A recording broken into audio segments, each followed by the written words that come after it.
മറ്റൊരു വാർത്തയിലേക്ക്. കൊൽക്കത്തയിൽ ട്രോളി ബാഗിൽ മൃതദേഹവുമായി സ്ത്രീകൾ പിടിയിൽ. മൃതദേഹം കഷണങ്ങളാക്കിയാണ് ബാഗിൽ സൂക്ഷിച്ചിരുന്നത്. ഹൂഗ്ലി നദിയിൽ മൃതദേഹം ഉപേക്ഷിക്കാൻ എത്തിയപ്പോഴാണ് പ്രതികൾ പിടിയിലായത്.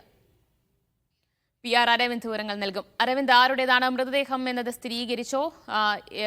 ഇവർ രണ്ടുപേരും ചേർന്ന് കൊലപാതകം നടത്തിയെന്നാണോ പറയുന്നത്?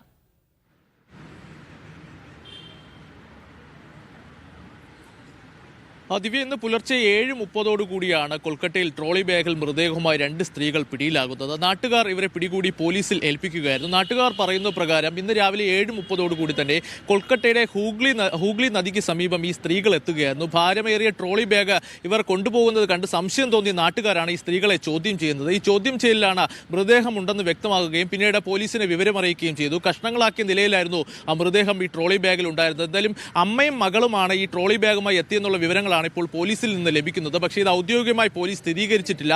മരുമകളുടെ മൃതദേഹമാണ് ഇത്തരത്തിൽ ഈ ട്രോളി ബാഗിൽ ഉണ്ടായിരുന്നതെന്നും പോലീസ് വൃത്തങ്ങൾ പറയുന്നുണ്ട്. ഔദ്യോഗിക സ്ഥിരീകരണം ഇനിയും വരേണ്ട ഒരു സാഹചര്യമുണ്ട്. എന്തായാലും എന്താണ് ഈ കൊലപാതകത്തിലേക്ക് നയിച്ചെന്നുള്ള കാര്യത്തിൽ അന്വേഷണം പുരോഗമിക്കുകയാണ്. നാട്ടുകാർ പറയുന്ന പ്രകാരം ആദ്യം ഈ 2 സ്ത്രീകൾ പറഞ്ഞത് തങ്ങളുടെ ഒരു ബന്ധു ആത്മഹത്യ ചെയ്ത ബന്ധുവിന്റെ മൃതദേഹം നദിയിൽ ഉപേക്ഷിക്കാൻ എത്തിയെന്നാണ് സ്ത്രീകൾ വ്യക്തമാക്കിയത്. എന്തായാലും അന്വേഷണം പുരോഗമിക്കുകയാണെന്നും ഇതുമായി ബന്ധപ്പെട്ട് ഉടൻ തന്നെ റിപ്പോർട്ട് സമർപ്പിക്കുമെന്നും പോലീസ് വ്യക്തമാക്കുന്നു. എന്തായാലും ഞെട്ടിപ്പിക്കുന്ന ഒരു സംഭവം തന്നെയാണ് ഇപ്പോൾ കൊൽക്കത്തയിൽ നിന്നുണ്ടാകുന്നത്. തീർത്തും കഷ്ണങ്ങളാക്കിയാണ് ഈ മൃതദേഹം ട്രോളി ബാഗിൽ ഉണ്ടായിരുന്നത്. മൃതദേഹത്തിന് തലയില്ല എന്ന തരത്തിലുള്ള റിപ്പോർട്ടുകളും പുറത്തു വരുന്നത്. എന്തായാലും പോലീസിന്റെ ഔദ്യോഗിക സ്ഥിരീകരണത്തിന് ശേഷം മാത്രമായിരിക്കും നമുക്കിതിൽ കൃത്യമായ ഒരു വ്യക്തത നൽകുവാൻ സാധിക്കുക. ദിവ്യ.